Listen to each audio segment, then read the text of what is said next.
या तो राजनीतिक कारणों से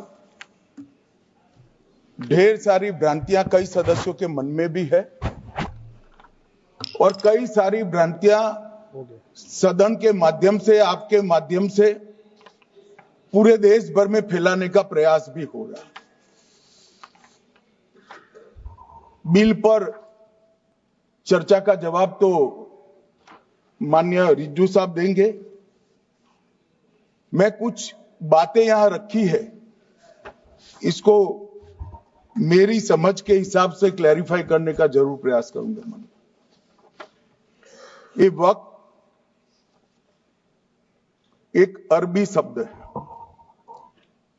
वक्त का इतिहास मान्यवर कुछ हदीसों से जुड़ा हुआ मिलता है और आजकल जिस अर्थ में वक्त शब्द का प्रयोग किया जाता है, इसका मतलब है अल्लाह के नाम पर संपत्ति का दान, पवित्र धार्मिक उद्देश्यों के लिए संपत्ति का दान। मान्यवर वक्त का समकालीन अर्थ, अभी जो अर्थ हम समझ रहे हैं, वो इस्लाम के दूसरे खलीफा श्री उमर के समय में अस्तित्व में आया। एक प्रकार से इसकी आज की भाषा में व्याख्या करें तो वक्फ एक प्रकार का चैरिटेबल एंडोनमेंट है और जहां एक व्यक्ति संपत्ति, भूमि या मूल्यवान संपत्ति धार्मिक या सामाजिक भलाई के लिए दान करता है, बिना उसको वापस लेने के उद्देश्य से वहां वक्फ की रचना कर, इसमें दान देता है। वो शब्द का बड़ा महत्व है। दान उस चीज का ही कर्ज किया जा सकता है जो हमारा है। सरकारी संपत्ति का दान मैं नहीं कर सकता मान्यवर, किसी और की संपत्ति का दान मैं नहीं कर सकता। दान उसी चीज का किया जाता है जो हमारा है मान्यवर। इसी विषय पर ये सारा जो बहस चल रहा है। भारत का जहां तक सवाल है, दिल्ली में सल्तनत काल के प्रारंभ में मुइज़्ज़ुद्दीन घोरी के समय पर पहली बार वक्फ अस्तित्व में आया। अंग्रेजों के जमाने में 1863 के धार्मिक दान अधिनियम से चलता था। बाद में चैरिटेबल प्रॉपर्टीज एक्ट 1890 से चला। उसके बाद 1913 में मुसलमान वक्फ वैलिडेटिंग एक्ट अस्तित्व में आया। तब तक ये सारी प्रक्रियाएं चैरिटेबल एक्ट के तहत चलती थी। मान्यवर आजादी के बाद वही एक्ट को 1954 में वक्फ के केंद्रीकरण के लिए बदला गया। 95 में वक्फ न्याय अधिकरण और वक्फ बोर्डों की स्थापना की। अब ध्यान से सुनिएगा मान्यवर, वक्फ परिषद और वक्फ बोर्ड ये 1995 से आए। ये पूरा झगड़ा जो चल रहा है, आपने नॉन हिंदू को रख दिया और नॉन मुस्लिम को रख दिया, गैर मुस्लिम को रखा। वो झगड़ा वक्फ में दखल करने का है। पहले तो वक्फ में कोई गैर इस्लामिक सदस्य आएगा ही नहीं, ये स्पष्टता समझ लीजिए। ना मुतवल्ली गैर इस्लामिक होगा, ना वाकिफ गैर इस्लामिक होगा। मान्यवर वहां कोई प्रोविजन नहीं है। जो धार्मिक संस्थाओं का संचालन करते हैं उसमें कोई गैर मुस्लिम व्यक्ति रखने का प्रावधान किया भी नहीं है, हम करना भी नहीं चाहते हैं मान्यवर। इसलिए जो बड़े बड़े भाषण करते हैं कि समानता का अधिकार चला गया, दो धर्मों के बीच में समानता नहीं रही, मुसलमानों के धार्मिक अधिकारों के बीच में दखल खड़ी हो जाएगी, कुछ नहीं होने वाला मान्यवर। इस दृष्टि से देखें तो 1995 तक वक्फ की काउंसिल और वक्फ बोर्ड था ही नहीं, वो तो 95 से आया। और मान्यवर ये जो भ्रम खड़ा किया जाता है कि ये एक्ट मुस्लिम भाइयों के धार्मिक क्रियाकलापों के अंदर, उनके दान की हुई संपत्ति के अंदर दखल करने का है। ये बहुत बड़ी भ्रांति फैलाकर माइनॉरिटी को डराकर अपनी वोट बैंक खड़ी करने के लिए किया जा रहा है। मान्यवर, कहां पर गैर मुस्लिम सदस्य रखे जाएंगे? परिषद में और वक्फ बोर्ड में। उसका काम क्या है? उनका काम धार्मिक क्रियाकलापों को कुछ चलाने का नहीं है। वो शुद्ध रूप से वक्फ का जो कानून, दान के लिए किसी ने दी हुई संपत्ति, उसका एडमिनिस्ट्रेशन अच्छे से चल रहा है नहीं चल रहा है, कानून के हिसाब से चल रहा है नहीं चल रहा है, या तो दान जिस चीज के लिए दिया गया, इस्लाम धर्म के लिए दिया गया, गरीबों के भोजन के लिए दिया गया, गरीबों के उद्धार के लिए, वो उद्देश्य के लिए इसका उपयोग हो रहा है नहीं हो रहा है, इसका नियमन करने का काम है। अब मैं इसको मान्यवर बाकी सारे धर्मों के साथ कंपैरिजन करते हैं और कहते हैं दखल किया है। मैं उसको स्पष्ट करना चाहता हूं। मान्यवर, वक्फ जो है वो हमारे यहां ट्रस्ट एक्ट है, इसमें ट्रस्ट है। तो ट्रस्ट के अंदर जो ट्रस्ट को बनाते हैं वो ट्रस्टी होते हैं और एक मैनेजिंग ट्रस्टी होते हैं। वक्फ में वाकिफ होता है, वक्फ होता है और मुतवल्ली होता है। ये सारे इस्लाम के अनुयायी हैं। अरे भाई, आप कह रहे हो, हम तो कह रहे हैं क्योंकि इसका वक्फ शब्द ही इस्लाम से आया है, इसलिए हम कह रहे हैं कि वक्फ वो ही कर सकता है जो इस्लाम का अनुयायी हो। अब आप उसका विरोध कर रहे हो, तो आप तो वक्फ में भी नॉन इस्लामिक आदमी चाहते हो। मान्यवर क्या कह रहे हैं? हम इसलिए कह रहे हैं कि वक्फ वो ही कर सकता है जो प्रैक्टिसिंग इस्लाम को प्रैक्टिस करता होगा, क्योंकि मान्यवर इसकी उत्पत्ति ही इस्लाम के सिद्धांतों से हुई। अब मान्यवर, वक्फ धार्मिक हुआ, वक्फ बोर्ड नहीं हुआ, वक्फ परिषद भी नहीं हुई। अरे सुनो भाई, मान्यवर, ट्रस्ट के अंदर ट्रस्टी जो होते हैं, जो चर्च होगा तो क्रिश्चियन होंगे, पारसी भी होंगे, पारसी के लिए वो ट्रस्ट होगा, तो हिंदू होगा तो हिंदू के लिए। अब चैरिटी कमिश्नर हम कहेंगे कि भाई मुस्लिम क्यों आया? मुझे बताओ, चैरिटी कमिश्नर एक्ट में मुसलमान चैरिटी कमिश्नर बन सकता है या नहीं बन सकता है? उसको ट्रस्ट नहीं चलाना है, उसको चैरिटी के कानून के हिसाब से वो ट्रस्ट चले, उसकी देखरेख करनी है। ये धार्मिक नहीं है, ये धर्म का काम नहीं है मान्यवर, ये एडमिनिस्ट्रेटिव वर्क है। और इसलिए तो फिर चैरिटी कमिश्नर हिंदू होगा तो वो क्रिश्चियनों के ट्रस्ट का कैसे देखरेख करेगा? चैरिटी कमिश्नर क्रिश्चियन होगा तो जैनियों के और हिंदुओं के ट्रस्ट का कैसे देखरेख करेगा? अब बताओ कि सारे ट्रस्ट के चैरिटी कमिश्नर अलग अलग बन, देश तोड़ दोगे आप लोग, तोड़ दोगे। हमने साहब, मैं अभी भी आपके माध्यम से, इस सदन के माध्यम से देश भर के मुसलमान भाइयों बहनों को कहना चाहता हूं, आपके वक्फ में एक भी नॉन मुस्लिम नहीं आएगा। ये एक्ट में ऐसा कोई प्रावधान नहीं। मगर जो वक्फ बोर्ड है और वक्फ परिषद है, उसका काम क्या है? वक्फ की संपत्तियां मान्यवर बेच खाने वाले लोगों को पकड़कर इसके बाहर निकालने का। वक्फ के नाम पर औने पौने दाम में संपत्तियों को 100 साल तक किराए पे देने वाले लोगों को पकड़ना है। वक्फ का जो पैसा होता है, इनकम जो गिरती जा रही है, जिसके माध्यम से माइनॉरिटी का विकास करना है, माइनॉरिटी को आगे बढ़ाना है, इस्लाम धर्म की सारी धार्मिक संस्थाओं को पुख्ता करना है, ये पैसा जो चोरी होता है ना, उसको पकड़ने का काम वक्फ बोर्ड, वक्फ परिषद करे। और मान्यवर, वो चाहते हैं कि इनके राज में जो मिलीभगत चली वो चलती रहे, ये नहीं चलेगी, ये नहीं चलेगी। और मान्यवर, मैं आज आपको बताना चाहता हूं क्या स्थिति हुई है।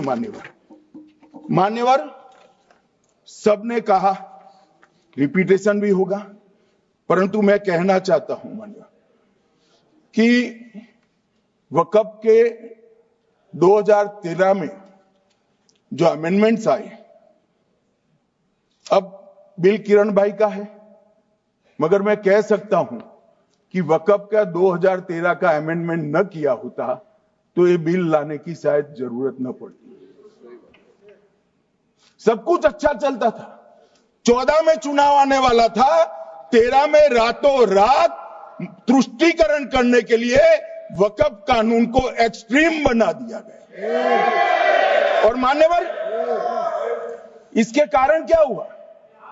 इसके कारण दिल्ली लुटियन की 123 वीवीआईपी संपत्ति कांग्रेस सरकार ने जब चुनाव मुहाने पर थे, 25 दिन दूर था, वक्फ को देने का काम कर दिया। दिल्ली वक्फ बोर्ड ने उत्तरी रेलवे की भूमि वक्फ के नाम घोषित कर दी।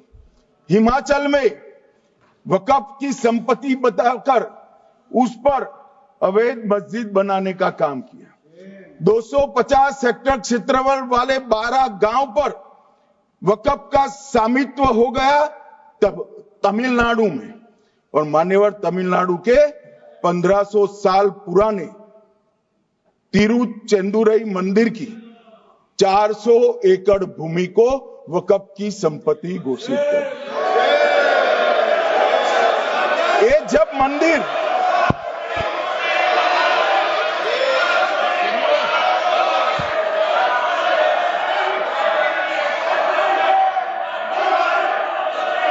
आपको मौका मिले जब अपनी बात कह देना, प्लीज बैठिए।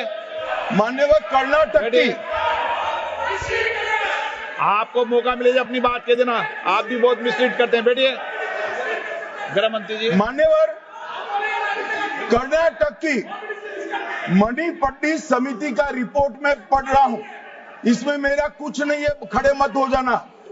ये मणिपट्टी समिति का रिपोर्ट है। 29,000 एकड़ भूमि वक्फ की बिजनेस के उपयोग के लिए किराए पर दे दी। मान्यवर, 2001 से 12 के बीच 2 लाख करोड़ की वक्फ की संपत्ति निजी संस्थानों को हस्तांतरित कर दी 100 साल की लीज पर। मान्यवर, बेंगलुरु में उच्च न्यायालय में बीच में पढ़ना पड़ा, 602 एकड़ भूमि को जब्त करने से रोकना पड़ा। विजयपुर कर्नाटक के होनवाड़ गांव की 1500 एकड़ भूमि पर दावा कर उसको विवाद में डाला और 500 करोड़ की संपत्ति जिस भूमि का मूल्य है वहां 5 स्टार होटल को महीने 12,000 रुपए के किराए से दे दिया। अब मान्यवर ये कहते हैं कि इसका हिसाब किताब न करो, इसकी देखरेख न करो। भाई, ये पैसा जो है देश के गरीब मुसलमान का है, ये गन्ना सोटों की चोरी के लिए नहीं, ये इसको रोकने के लिए। और इनके जो ठेकेदार बैठे हैं मान्यवर, ये यहां गरज गरज कर बोलते हैं, कुछ तो समझे बगैर बोलते हैं, कुछ समझ कर बोलते हैं। उनको लगता है कि इससे हम जीत जाएंगे। मान्यवर, कर्नाटक में दत्तापीठ के मंदिर पर क्लेम किया,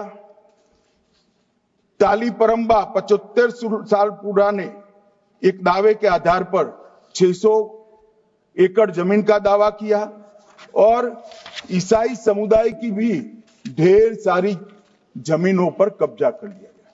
मान्यवर, आज देश के कई गणमान्य चर्च और चर्च के समूह वक्फ बिल का समर्थन कर रहे हैं। उनको लगता है कि इसका विरोध कर हम मुस्लिम भाइयों की सिंपैथी जीतकर अपनी वोट बैंक पक्का करेंगे, उसमें कोई फायदा नहीं होगा अखिलेश। इसलिए कि 4 साल में मुस्लिम भाइयों को मालूम पड़ जाएगा कि ये कानून तो उनके फायदे में है। और इसके साथ ये दक्षिण के सारे जो सांसद बोल रहे हैं, अपनी अपनी कॉन्स्टिट्यूंसी में सारे चर्च को मान्यवर नाराज कर रहे हैं, उनको पता नहीं, सारे चर्च को नाराज कर रहे हैं। सारे चर्च ने रिजोल्व किया है कि हम खिलाफ इसका हम समर्थन करते हैं। मान्यवर, तेलंगाना में 66,000 करोड़ की 1700 एकड़ जमीन पर दावा कर दिया। असम में मोरीगांव जिले की 134 एकड़ भूमि पर दावा हुआ। बिहार का मैं लालू जी के कोर्ट के साथ बाद में बताता हूं। गुरुद्वारा से संबंधित हरियाणा की 14 मरला भूमि को वक्फ को सौंप दिया। और मान्यवर, प्रयागराज में चंद्रशेखर आजाद पार्क को भी वक्फ घोषित किया। और मान्यवर, महाराष्ट्र के वडानगे गांव में महादेव की मंदिर पर दावा किया। और बीड में कंकलेश्वर मंदिर की 12 एकड़ जमीन वक्फ बोर्ड ने जबरन ले ली। मान्यवर, ये सब जब जो चल रहा है, इसमें आज भी मैं स्पष्ट करना चाहता हूं, वक्फ जो कि मुस्लिम भाइयों की धार्मिक क्रियाकलाप और उनके बनाए हुए दान से ट्रस्ट है, उसमें सरकार कोई दखल करना नहीं चाहती है। मुतवल्ली भी उनका होगा, वाकिफ भी उनका होगा, वक्फ भी उनका। परंतु वक्फ की संपत्ति, इसका रख रखाव ठीक से हो रहा है नहीं। वक्फ का संचालन कानून के हिसाब से हो रहा है, निजी उपयोग के हिसाब से। सैकड़ों साल पहले किसी बादशाह ने दान किया, हमारी भाषा में कहो तो धर्मादा किया। अब इसकी संपत्ति को आप 12,000 रुपये में 5 सितारा होटल बनाने के लिए दे देते हो, ये उचित है क्या? भाई वो पैसा गरीब मुसलमान के कल्याण के लिए करिए, तलाकशुदा महिलाओं के कल्याण के लिए करिए, जो अनाथ बच्चे हैं उसके कल्याण के लिए करिए। मानिए, और ये करने की जगह बेरोजगार मुसलमान युवाओं के लिए स्किलिंग का काम करिए। लाखों करोड़ों रुपए की भूमि मान्यवर, और इनकम 126 करोड़ रुपया। रेलवे की जितनी जमीन है, जिसमें हजारों करोड़ लाखों करोड़ का रेलवे का कारोबार चलता है, इतनी भूमि वक्फ के पास है और इनकम 126 करोड़। मान्यवर कहते हैं कि इनकम का क्या उद्देश्य है?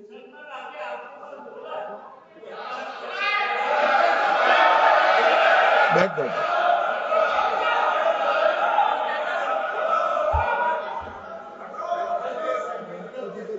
मान्यवर, मैं दादा की टेंशन समझ रहा हूं, ये बंगाल के मुसलमान भी सुन रहे हैं, तो उनको टेंशन होना स्वाभाविक है। मान्यवर, लालू प्रसाद जी, आज आरजेडी के सारे सदस्य बोले, जब 2013 का अमेंडमेंट आया, मैं लालू जी का तो पूरा पढ़ना चाहता हूं, बाकी सदस्यों का सिर्फ टोकन पढ़ूंगा। लालू जी ने क्या कहा? मैडम, सरकार जो यह संशोधन विधेयक पेश किया है, सरकार की पहल का हम स्वागत करते हैं। शाहनवाज हुसैन जी और अन्य माननीय सदस्यों ने अपनी बातों को यहां रखा, मैं उसका समर्थन करता हूं। आप देखिए, सारी जमीनें हड़प ली गई है, चाहे सरकारी हो या गैर सरकारी। वक्फ बोर्ड में जो काम करने वाले लोग हैं, उनके द्वारा सारी प्राइम लैंड को बेच दिया गया है। पटना में ही डाक बंगले की जितनी प्रॉपर्टी थी, सब पर अपार्टमेंट बन गए। इस तरह की काफी लूट खसोट हुई है। हम संशोधन विधेयक तो आपको अंत में लाए हैं, समर्थन करते हैं, लेकिन मैं चाहता हूं कि भविष्य में आप कड़ा कानून लाइए और ये जो चोरी करने वाले लोग हो, उनको जेल की सलाखों के पीछे डालिए। अब सब लालू प्रसाद की इच्छा इन्होंने तो पूरी नहीं की, नरेंद्र मोदी जी ने पूरी कर दी। ये लालू जी ने कहा था, एक कड़ा कानून लाइए। मान्यवर शरीफुद्दीन शरीफ, उन्होंने कहा, मंत्री जी समझते हैं कि शायद इससे मुसलमानों का वोट मिल जाएगा, लिहाजा मुसलमान लोगों ने भी खुद ही तबाही मचाई है, इसलिए मैं गुजारिश करूंगा कि इसके लिए आप सख्त कानून बनाइए, उनके हाथों में हथकड़ियां पहनाइए और जो उनके कब्जे किए हैं वो जमीनों बेचकर गरीब और तलाकशुदा मुस्लिम बहनों का कल्याण करेंगे। इसके बाद श्री हमीदुल्लाह सैयद लक्षद्वीप से थे, उनका भी इसी टोन का भाषण है। और मान्यवर, मैं आज की बात नहीं कर रहा हूं, 2013 का जो बिल कांग्रेस पार्टी लेकर आई, इसके विरोध में इनके समर्थकों ने जो कहा था, मान्यवर ये है। और क्या होगा भाई इससे? पारदर्शी ऑडिट होगी, आज ऑडिट ही नहीं हो रही, रिपोर्ट ऑनलाइन जमा करने की सिस्टम नहीं है, वो होगी, रिपोर्ट देनी पड़ेगी, बैलेंस शीट जमा करनी पड़ेगी, ऑडिट होगी, कैग के रिटायर्ड ऑफिसर ऑडिट करेंगे और मान्यवर पारदर्शिता आएगी। इससे क्यों डरना चाहिए किसी को? पारदर्शिता से क्यों? और वक्फ बोर्ड और वक्फ परिषद, इसका कोई ऑर्डर हम ऐसा नहीं लिख रहे हैं कि कोर्ट में नहीं जा सकते। आपने तो कर दिया था कि एक ऑर्डर को कोई कोर्ट में चैलेंज ही नहीं कर सकता, पूरा संविधान वहां समाप्त कर दिया मान्यवर। और मान्यवर, हम तो इसको कहते हैं कि कोई भी चैलेंज कर सकता है कायदे की अदालत में। इस देश में संविधान का राज है, ग्रीवेंसेस जिसका भी हो कोर्ट में जा सकता है। 2013 में जिसकी भूमि हड़पी, इसके ग्रीवेंसेस को भी कोर्ट के फोरम से बाहर करने का पाप एक कांग्रेस पार्टी ने किया। मान्यवर, एक अफवाह और फैला रहे, रिट्रोस्पेक्टिव इफेक्ट से आ रहा है। मैं स्पष्ट कर देना चाहता हूं, इस सदन में बोलने के वक्त जिम्मेदारी के साथ बोलना चाहिए। अगर ये कानून का पहला पेज और तीसरी तक धाराएं भी पड़ी होती तो इसमें स्पष्ट लिखा है, ये कानून का अमल जिस दिन पारित होने के बाद भारत सरकार नोटिफिकेशन बाहर निकालेगी, उस दिन के बाद होगा। मतलब रिट्रोस्पेक्टिव इफेक्ट नहीं है, मगर मुस्लिम भाइयों को डराया जा रहा है कि रिट्रोस्पेक्टिव इफेक्ट से आएगा। मान्यवर, ये कह रहे कलेक्टर क्यों रखा है? मुझे एक बात बताओ भाई, जो बता सकते हैं, अगर किसी मंदिर के लिए जमीन खरीदनी है तो जमीन की मालिकी किसकी है वो हमारे देश में कौन तय करता है? सबको मालूम है, कलेक्टर करता है सर, रेवेन्यू ऑफिसर वही है। तो अगर वक्फ की भूमि जो वक्फ कर रहा है उसकी है या नहीं है, इसकी जांच कलेक्टर करे तो इसमें आपत्ति क्या है? वक्फ तो दान है भाई, और दान अपनी संपत्ति का किया जा सकता है, किसी और की संपत्ति का नहीं किया जा सकता। गांव में कोई बेचारा अमेरिका गया है 4 महीने पढ़ने के लिए, घूमने के लिए, आता है तो कि वक्फ घोषित हो गया। कोई कारोबार करने के लिए दिल्ली आया, आता है तो कि वक्फ घोषित हो गया। अरे ऐसे नहीं होता भाई, कलेक्टर को पूछना पड़ेगा सरकारी संपत्ति है या नहीं है, इसकी जांच करनी चाहिए या नहीं करनी चाहिए। ढेर सारे मंदिर बनते हैं, बने भी है, बनेंगे भी, ढेर सारे चर्च बने हैं, गुरुद्वारे बने हैं, सरकारी संपत्ति पर बन सकते हैं क्या? नहीं बन सकते मान्यवर। जहां वक्फ की घोषणा होती है वो भूमि सरकारी है या नहीं है वो सत्यापित करना ही चाहिए, और कलेक्टर के अलावे इसको कोई सत्यापित नहीं। मान्यवर, इन्होंने मैंने पहले भी बताया मान्यवर, कोर्ट को भी रास्ते से निकाल दिया। मैं बाद में बात करता हूं मान्यवर, ये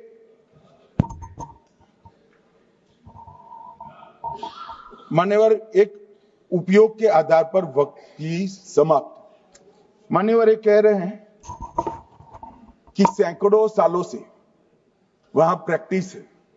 अब वो तो वक्फ रजिस्टर हो गया, आपने घोषित कर दिया, वक्फ में रजिस्टर भी हो गए, अब इसका सवाल नहीं है।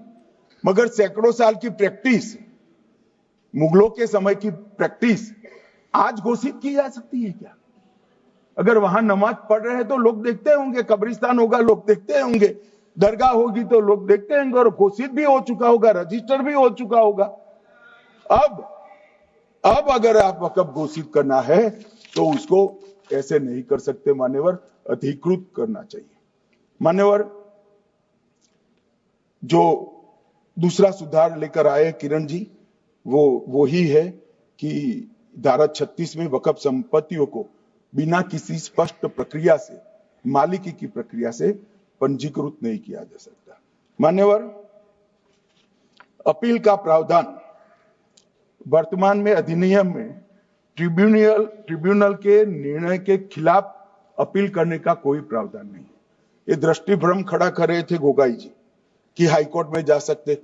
हाईकोर्ट में सिविल सूट नहीं जा सकता, रीट के अधिकारों का उपयोग कर हाईकोर्ट में जा सकते। सिविल सूट में ज्यादा प्रोटेक्शन मिलता है मूल मालिक को। आपने सिविल सूट को खत्म कर दिया था। रीट के जुडिक्शन बहुत सीमित है, हम सब जानते हैं कि ये सीमित कर दिया गया था, आप भी जानते हो, मगर आपको वोट बैंक चाहिए। मान्यवर, ये हमारा स्पष्ट सिद्धांत है भारतीय जनता पार्टी की, मोदी सरकार का, कि वोट बैंक के लिए हम कोई कानून नहीं लाए। कानून न्याय के लिए होता है, कानून लोगों के कल्याण के लिए होता है।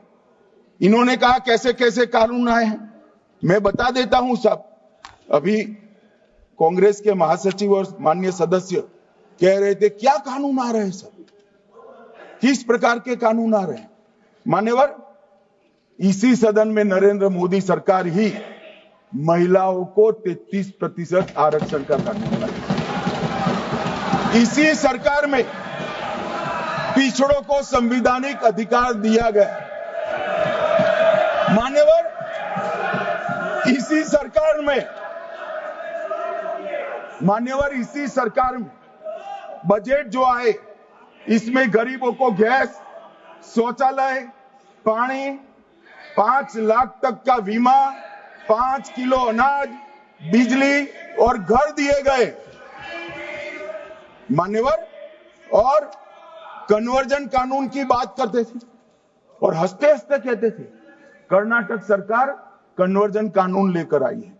सबसे पहला कन्वर्जन कानून उड़ीसा और मध्य प्रदेश में कांग्रेस सरकार लेकर आई, मगर उस वक्त कांग्रेस सरकार तुष्टीकरण की नीति पर नहीं चलती थी, महात्मा गांधी के सिद्धांतों पर चलती।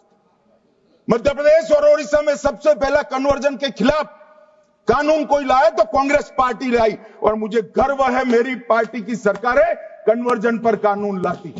मान्यवर, सबको अपना धर्म का अनुसरण करने का अधिकार है, कोई शौक से करे, मगर लोभ, लालच, भय, इससे धर्म परिवर्तन नहीं कराया जा सकता।